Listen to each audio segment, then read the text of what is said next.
एक नगर में एक ब्राह्मण दंपति रहते थे। वे दोनों प्रतिदिन 7 कोस दूर गंगा और यमुना नदी में स्नान करने जाते थे। इतनी दूर आने जाने से ब्राह्मण की पत्नी थक जाती थी। एक दिन उसने अपने पति से कहा कि हमारा एक पुत्र होता तो कितना अच्छा रहता। पुत्र के बहू आती तो हमें घर वापस जाने पर खाना बना हुआ मिलता और बहू घर का काम भी कर देती। अपनी पत्नी की बात सुनकर ब्राह्मण ने कहा कि तूने बात तो सही कही है, चल मैं तेरे लिए बहू ला ही देता हूं। ब्राह्मण ने कहा कि एक पोटली में आटा डालकर कुछ मोहरे रख दे। ब्राह्मण के कहे अनुसार उसने पोटली बांध कर दे दी। पोटली लेकर ब्राह्मण चला गया। ब्राह्मण सफर के दौरान यमुना के किनारे बहुत ही सुंदर लड़कियां दिखाई दीं। वे रेत में घर बनाकर खेल रही थीं। उनमें से एक लड़की ने कहा कि मैं अपना घर नहीं बिगाड़ूंगी, मुझे तो रहने के लिए ये घर चाहिए। लड़की की बात सुनकर ब्राह्मण मन ही मन सोचने लगा कि बहू बनाने के लिए यही लड़की उचित है। जब वह लड़की जाने लगी तो ब्राह्मण भी उसके पीछे पीछे उसके घर तक चला गया। वहां जाकर ब्राह्मण ने उस लड़की से कहा, बेटी, कार्तिक मास चल रहा है, इसलिए मैं किसी के घर खाना नहीं खाता। मैं अपने साथ आटा लेकर आया हूं। तुम अपनी माता से पूछो कि क्या वह मेरे लिए आटा छानकर 4 रोटी बना देगी। यदि वह मेरा आटा छानकर रोटी बनाएगी तो ही मैं रोटी खा लूंगा। लड़की ने जाकर अपनी माँ को ये सारी बात बताई। माँ ने कहा, उचित है, जाकर ब्राह्मण देव से कह दो कि वह अपना आटा दे दे, मैं रोटी बना दूंगी। जब वह आटा छानने लगी तो आटे में से मोहरे निकली। वह सोचने लगी कि जिसके आटे में इतनी मोहरे हैं, उसके घर में कितनी मोहरे होंगी। जब ब्राह्मण खाना खाने बैठा तो लड़की की माँ ने उस ब्राह्मण से पूछा, क्या आपका कोई लड़का है और क्या आप उस लड़के की सगाई करने जा रहे हो। यह सुनकर ब्राह्मण ने कहा कि मेरा लड़का तो काशी में पढ़ने गया हुआ है, लेकिन यदि तुम कहो तो खांड कटोरे से विवाह करके तेरी बेटी को अपने साथ ले जाऊं। लड़की की माँ ने कहा, ठीक है ब्राह्मण देव। इस पर लड़की की माँ ने लड़की की खांड कटोरे से शादी करके ब्राह्मण के साथ भेज दिया। ब्राह्मण ने घर आकर कहा, रामू की माँ, दरवाजा खोलकर देख, मैं तेरे लिए बहू लेकर आया हूं। ब्राह्मण की पत्नी भीतर से ही बोली, हमारे तो कोई बेटा बेटी नहीं है तो बहू कहाँ से आए। दुनिया ताने मारती थी, अब आप भी मारने लगे। ब्राह्मण ने कहा, तू दरवाजा खोलकर तो देख। जब ब्राह्मणी ने दरवाजा खोला तो सामने बहू को खड़ी देखा। उसने बहू का स्वागत किया और आदर सत्कार से अंदर ले गई।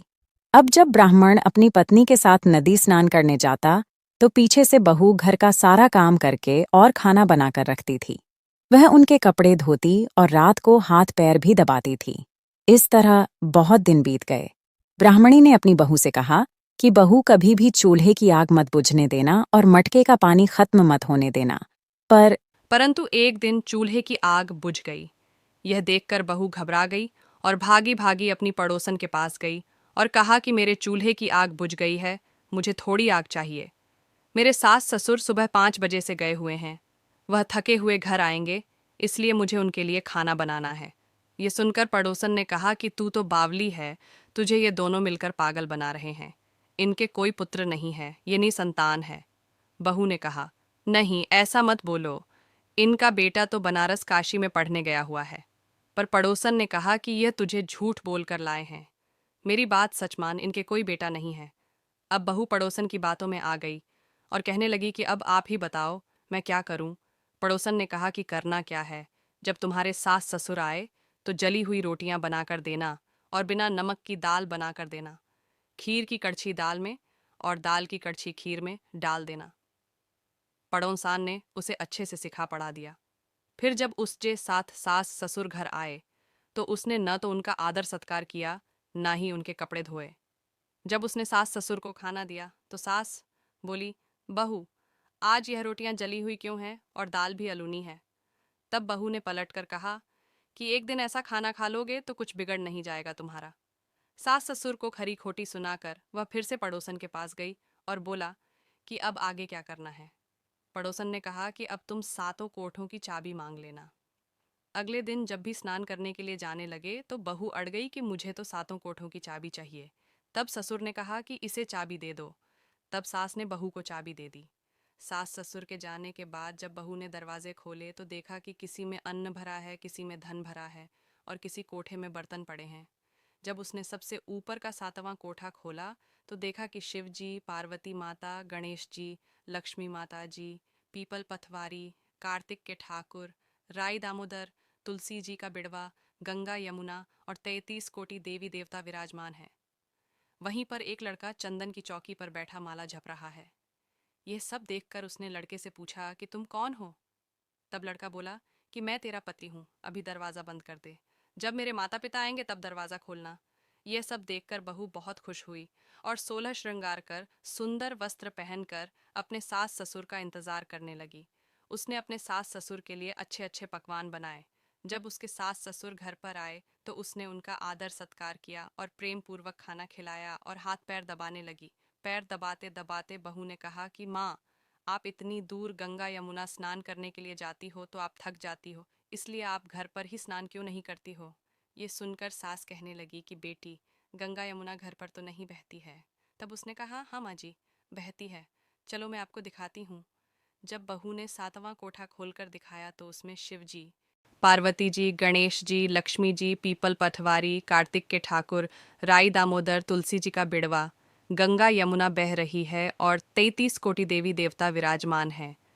वही चौकी पर बैठा एक लड़का माला जप रहा है। माँ ने उसे देखकर कहा कि बेटा तू कौन है? लड़का बोला, माँ मैं तेरा बेटा हूँ। तब ब्राह्मणी ने पूछा कि तू कहाँ से आया है? लड़के ने जवाब दिया कि मुझे कार्तिक दे ने भेजा है। माँ ने कहा, बेटा ये संसार कैसे मानेगा कि तू मेरा बेटा है? माँ ने कुछ विद्वान पंडितों से मदद मांगी।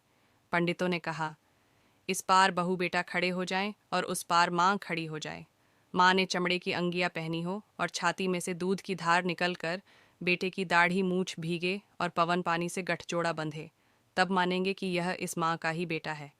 उसने ऐसा ही किया।